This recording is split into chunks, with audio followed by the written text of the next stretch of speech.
Hello, everyone. Um, I was looking through and saw a couple things today, and I kind of wanted to talk about a lot of reasons.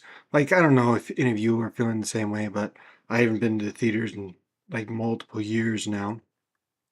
And so I wanted to kind of make the reason why I haven't been going to the theaters. It's quite simple, really, when it comes right down to it. So we're going to go ahead and we're going to talk about this. The effect, of course, is not theaters. And the number one reason for not going to theaters for me is the writing. And the reason why is because a lot of the writing today, when you are going and seeing a movie, um, if it's a superhero movie, if it's really anything, and I'm not saying that all sort of problems are like this, but it's become very much a Mary Sue sort of location, and we can talk about the different effects of what's causing that.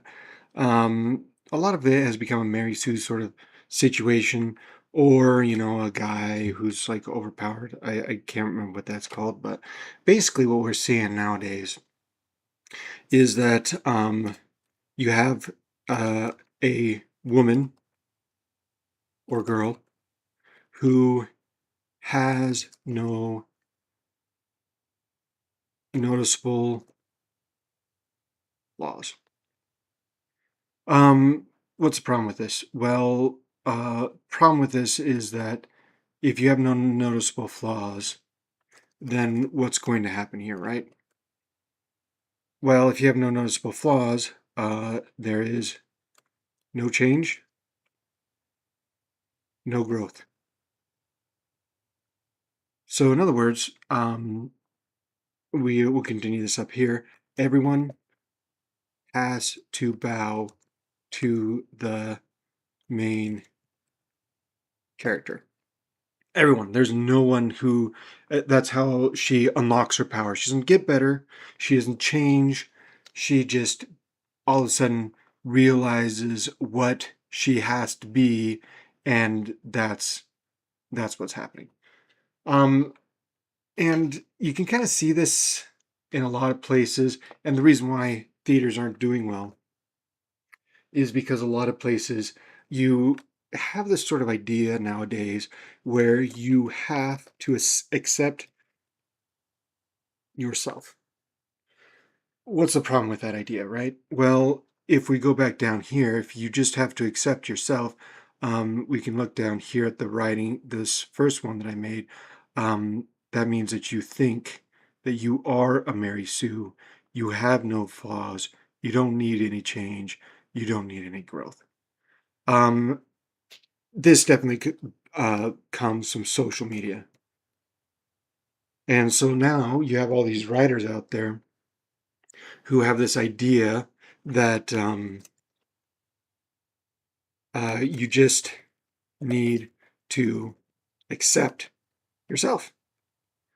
That's the basic statement of social media. You can either accept yourself or pretend to be someone who is Mary Sue, a girl or a woman, or a whatever the male equivalent is, where you don't need to change. You are good the way you are. And this has basically caused the effect of me not going to theaters. You may think, well, that's a weird effect.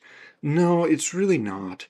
When you think about it, the places that are really seeing big effects right now are places like YouTube, um, Twitch, streaming platforms. Those are the people who make big changes because their content, they refine it, they build it better, and they work it. And I mean, let's talk just about I know Markiplier was a big thing just like I think it was even this year where he made a movie and everyone went and saw it. Well, why did everyone go and see it? Well, they went and saw it because he worked hard on it. He realized he put very flawed characters in it. Like there's no one in that movie that I don't think didn't have serious issues, and they felt fear, they felt actual emotions. Nowadays, if you only have to accept yourself, that doesn't mean that you need any emotions other than the following. You need self, let's see, how should I put this? Um, high self esteem. You need very high self esteem. And that was something that started getting pushed. I remember back in the 90s, and like all the old people back then were saying that's stupid. And I remember watching a um, thing about that, about kids who had been taught to have high self esteem when I was in college. They basically did a study, and people who had really high self esteem, they had a very noticeable flaw. And this flaw, when you have really high self esteem, is that you believe that everybody else is wrong and you are right. And this, honestly, I think created the massive rise that we see, whoops, in, so I can't select it anymore. The massive rise that we ended up seeing when it came to, let me see here. No, can't do that. Gosh, I've never used this before. Where you started to see the massive rise of basically of social media at that same time, where basically you either have high self-esteem or you don't. And everyone started pretending like they have self-esteem, which means that everyone started acting like they're always right. They never have issues. That was a huge problem. Something that we're still trying to recover from today. So let's go ahead and let's go to our next sort of effect that we want to talk about when it comes to writing. The current writing theater is just completely awful. And so the next effect that I want to talk about is um, books becoming popular.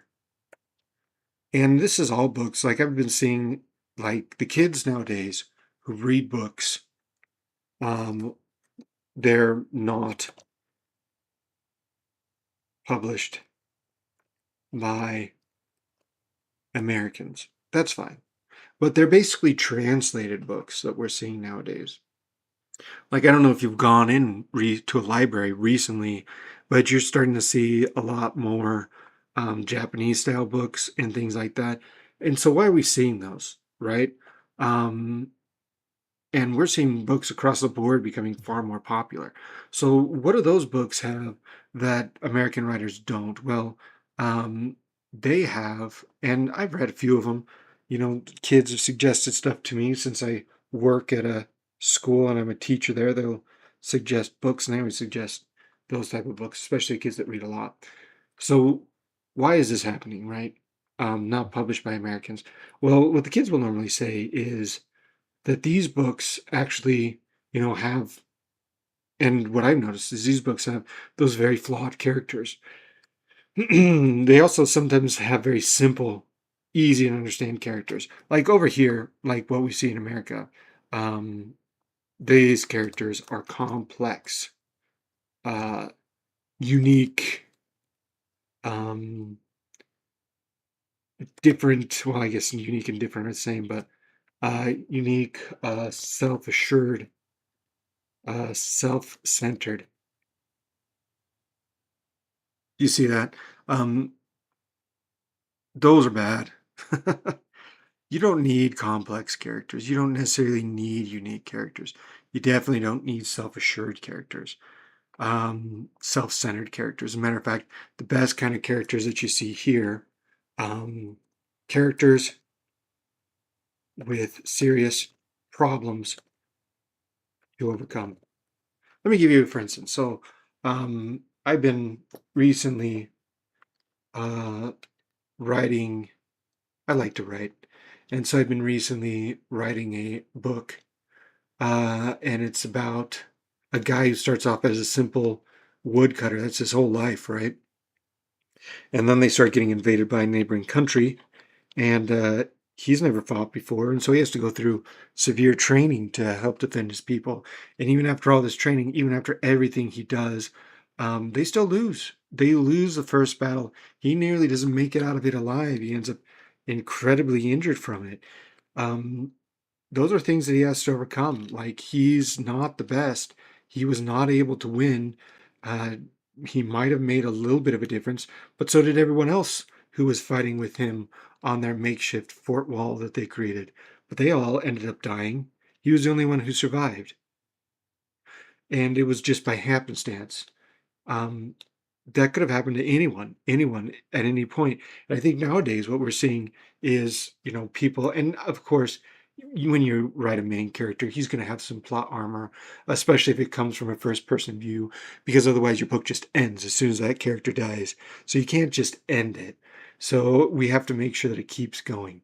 So we have this character with serious problems to overcome. Well, they can't just not overcome it. And you're seeing that in books like this. However, at the same time, a lot of things that I'm seeing is that there is a wish fulfillment uh, aspect in a lot of these books. Now, this I think is a weak thing. It makes these books weak, not strong, especially when you grow up. But when you're young, a wish fulfillment is great, because that's what you want, especially in this day and age. You want all your wants and needs to be fulfilled instantly, instantaneously. That's wish fulfillment. Building something up is not something they necessarily want. And so a lot of times you'll see this wish fulfillment kind of be sprinkled in there, especially in the beginning, you'll see quite a bit of wish fulfillment. But what I end up seeing is as this goes along, the wish fulfillment fades. That is a smart way to do it. Like, you may start off with a guy getting everything he wants, everything like that.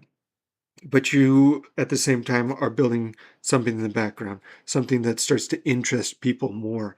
And I don't see that in any of the recent media that I've seen come out of Hollywood. They, they put in a lot of wish fulfillment, and that wish fulfillment never diminishes. You never get anything other than the wish fulfillment. Let's think about back on a movie that I've seen recently, and this one, if you've seen it, I'm sorry, this was a bad movie, but I'm going to talk about, and we're going to put it down here in the not going to theaters, because this was one of the last movies that I saw before I was like, I am not going to go see another superhero movie.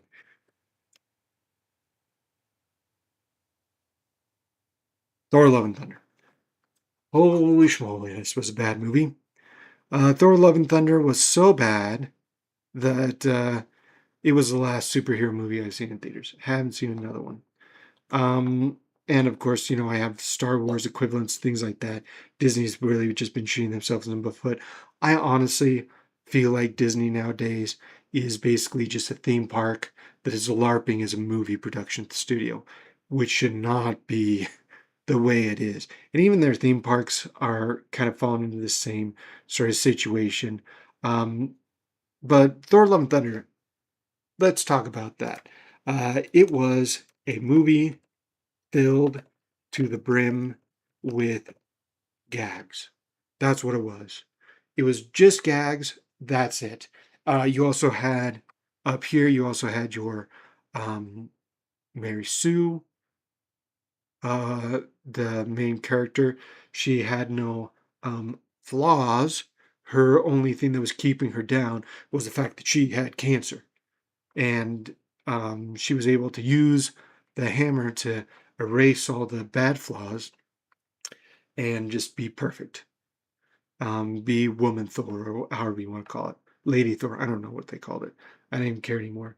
But that, so you have your Mary Sue character, and you have your um, main character just filled with gags.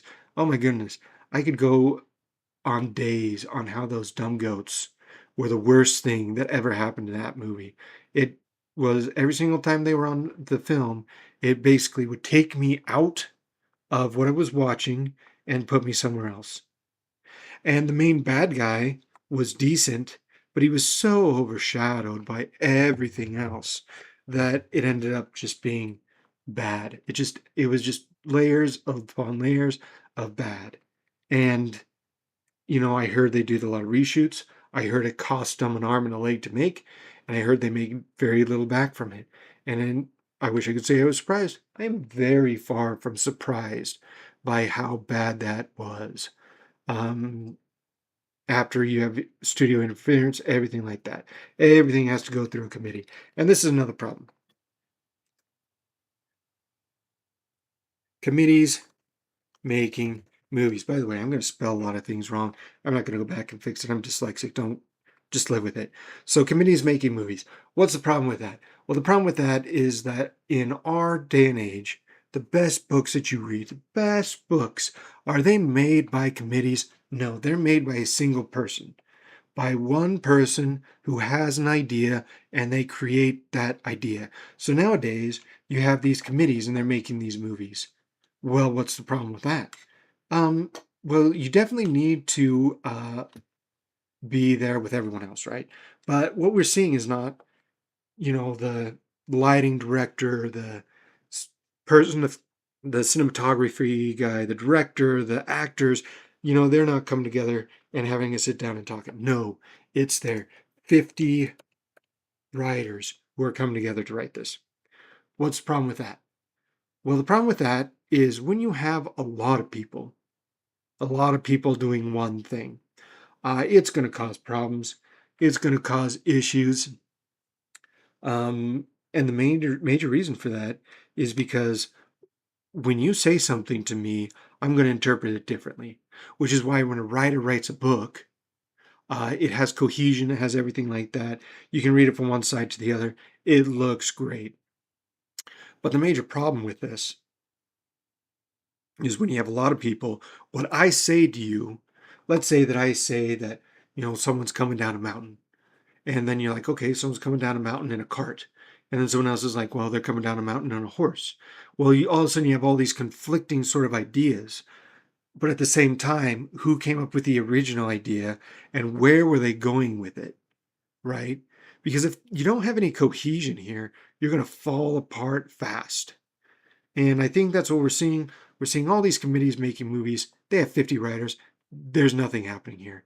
It is falling apart in record time because all these 50 writers all have their own ideas, all have their different life stories and everything like that. That's why books work so well, because books paint a put a basically paint by numbers out there for you and you fill it in, and it is special to you because you read it and you interpreted it. So when you take it from a book and you make it into a movie, there's going to be a difference.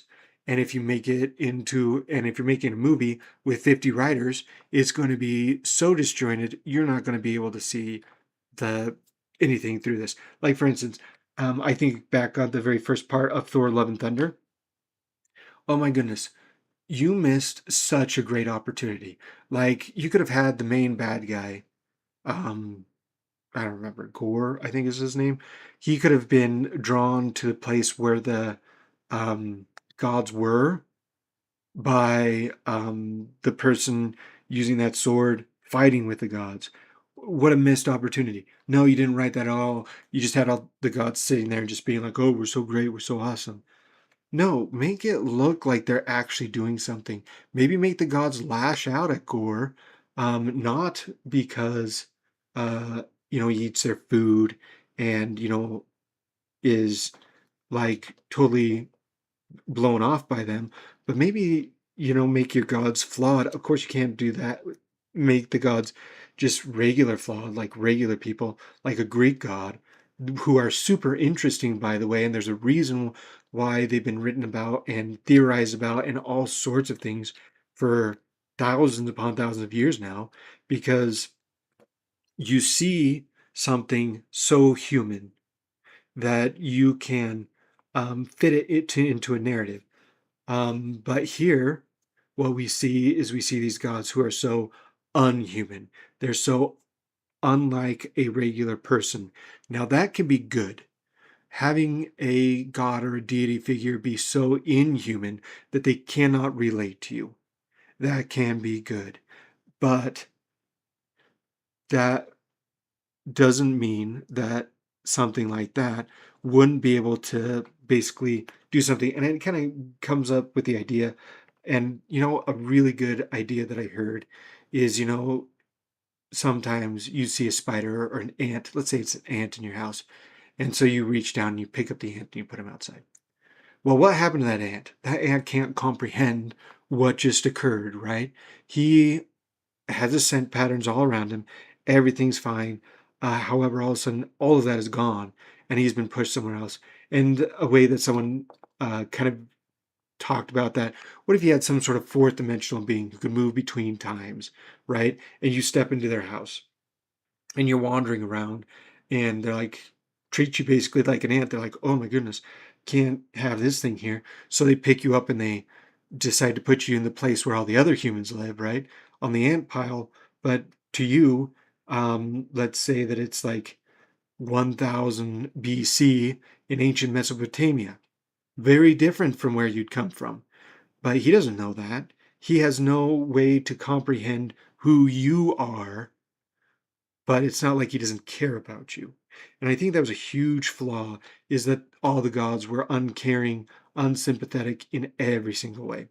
And I know that that definitely comes from the recent ideas of, atheism and stuff in our culture. That's fine. But you can't, and this is what I think. A lot of times you get so wrapped up in your personal beliefs that you can't look at the other side, especially when it comes to, let's say, God or something like that, right? A lot of people are like, oh, well, I don't believe in God, but I have to write about a God. Well, how am I going to write about this God? Well, he's going to be a complete jerk. He's going to be the worst person that ever existed. That's bad. You can't do that. So, um,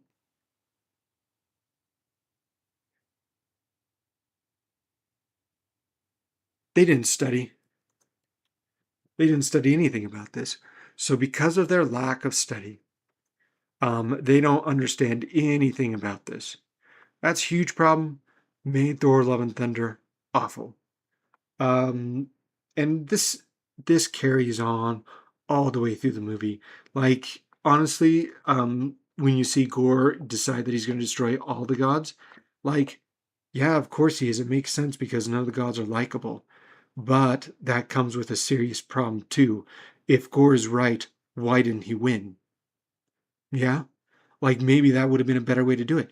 Maybe Gore is so correct about the gods because they're so uncaring and whatever that he just destroys them in the end. But that didn't happen.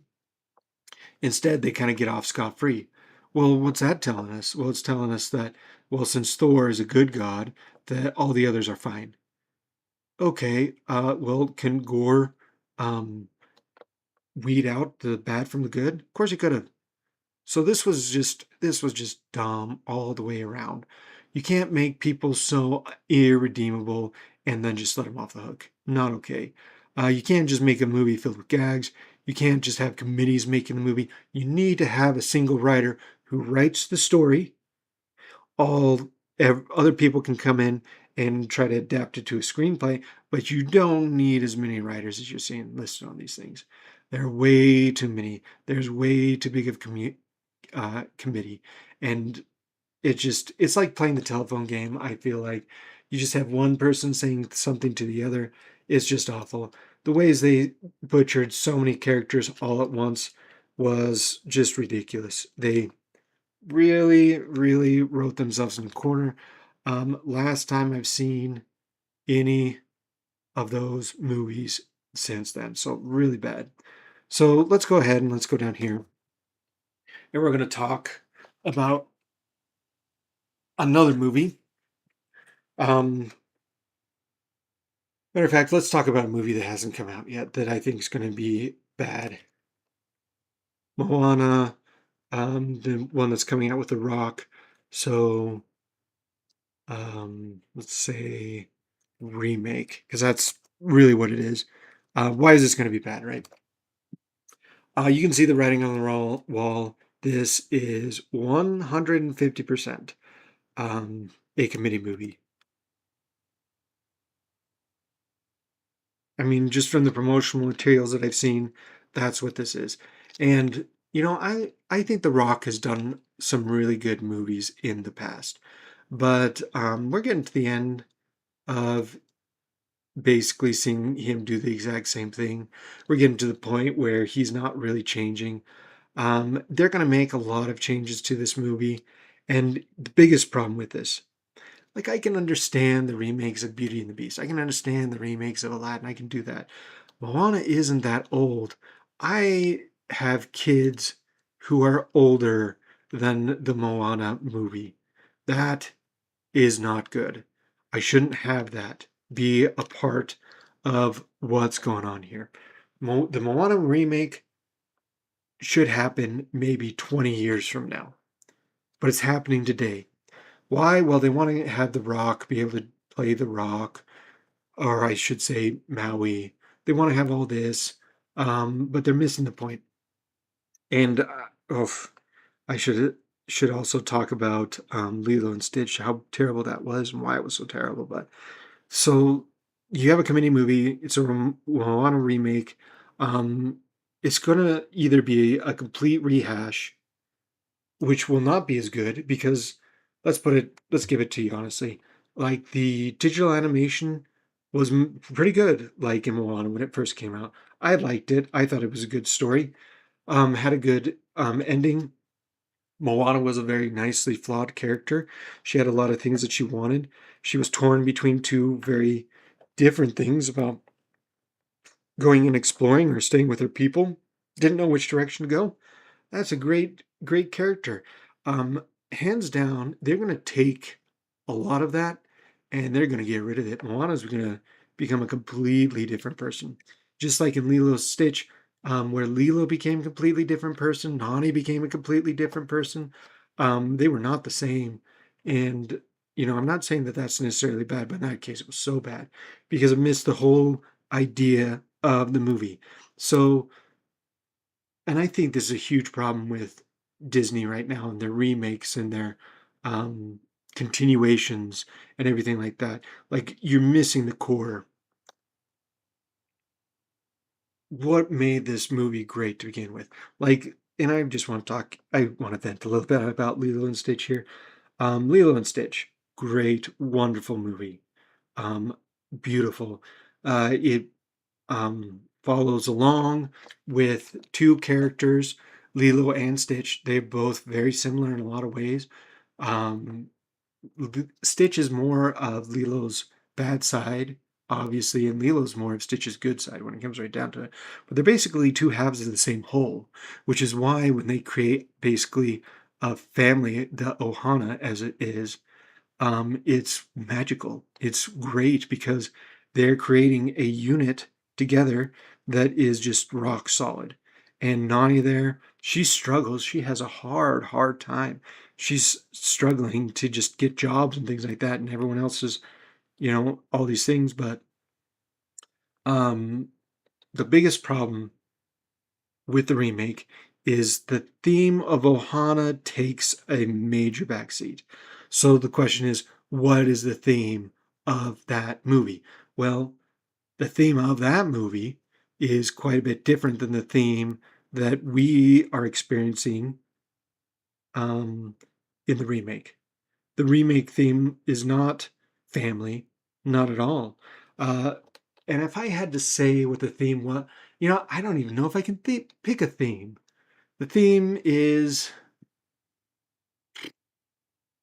that's how bad this movie was. What was the theme of the remake of Lilo and Stitch? It wasn't family. Aliens trying to catch Stitch. I don't know, kind of like an action. Everyone's trying to catch him. The government, the aliens. Ah, that was like the major part of the movie that I can remember. It was so bad I can't remember it. Nani doesn't even end up with Lilo in the end. She ends up going somewhere else. Family gets broken up. Jamja, who was a great character in the original because he was so flawed and changed so much by the end. He was totally butchered, so he's not even part of the family at the end. Bleakly, yeah, it's just so bad. It's just so bad. There's nothing great about it. It has zero redeeming. There's no core to it. You took and you ripped the heart out of the movie, and then you put it back out into theaters, and you said, "Isn't this great?" No, it was awful. It was absolutely awful. So the effect here,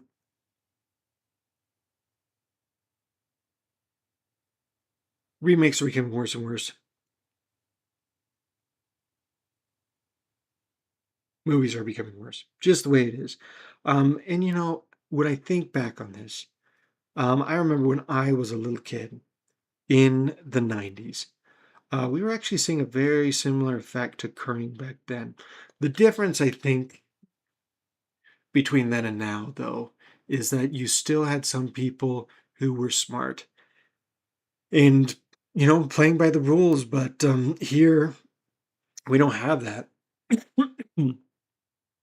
And you're just seeing kind of these effects occur caused by all these different causes, right?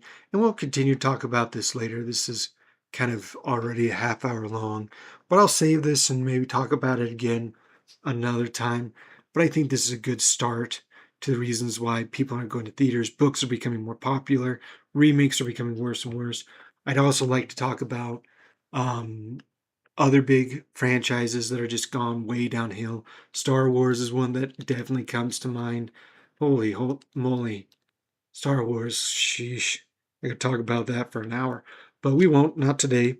Um, it might also be interesting to kind of discuss the effects that diversity, equity, and inclusion have kind of done to movies. I'm not saying, I can't say that it's been good. I We can also talk about what it's done to games. Like there's a lot of things I can do because it's definitely basically gone in and shot a lot of themselves in the face, basically. Really dumb things to do. Don't know why companies keep doing it. And we just recently found out that a lot of companies say that, oh yeah, they haven't really been talking about DEI stuff, but they definitely still have it. Definitely still exists within their community. Um, if you were smart, you'd definitely get rid of that. We don't need, see, and we'll talk about it later. Anyway, that's enough for now. Hope that you enjoyed this. Talk to you later.